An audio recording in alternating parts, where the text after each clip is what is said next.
भारत में मुद्रा का इतिहास वैदिक काल से भी पहले का है। ऋग्वेद में कुछ ऐसे शब्दों का जिक्र मिलता है जैसे निष्क और शतमान, जो उस समय के धन या मूल्य को दर्शाते थे। निष्क असल में सोने का एक गहना होता था जिसे अमीर और ऊंचे वर्ग के लोग पहनते थे, लेकिन कई वैदिक ग्रंथों में इसे मूल्य या मुद्रा की तरह इस्तेमाल किया गया है। यह सोने या चांदी की एक निश्चित मात्रा होती थी जिसका उपयोग दान देने, उपहार देने या खरीद बिक्री में किया जाता था। उदाहरण के लिए, जब यज्ञ या पूजा होती थी तो पुरोहितों को निष्क दान में दिए जाते थे। इससे यह साबित होता है कि निष्क का आर्थिक महत्व था। इसी तरह शतमान भी एक धातु आधारित मूल्य था।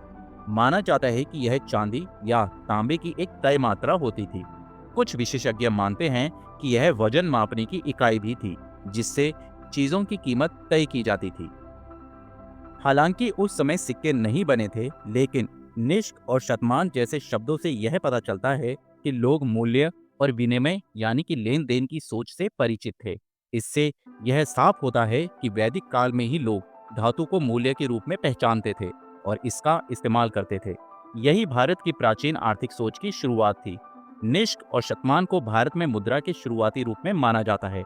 यहीं से भारत में मुद्रा का विकास शुरू हुआ, जो आगे चलकर पंचमार्क सिक्कों, मौर्य वंश, गुप्त साम्राज्य, मुगल काल और फिर आधुनिक नोटों तक पहुंचा। इसके बाद भारतीय मुद्रा के इतिहास में आता है पंचमार्क सिक्कों का दौर। ये भारत के सबसे पुराने धातु के सिक्के माने जाते हैं, जिनकी शुरुआत करीब 600 ईसा पूर्व मानी जाती है। इन्हें आहत मुद्रा भी कहा जाता है क्योंकि इन्हें हथौड़े से ठोक कर बनाया जाता था। ये सिक्के अनियमित आकार के होते थे और इनमें किसी राजा की तस्वीर या नाम नहीं होता था।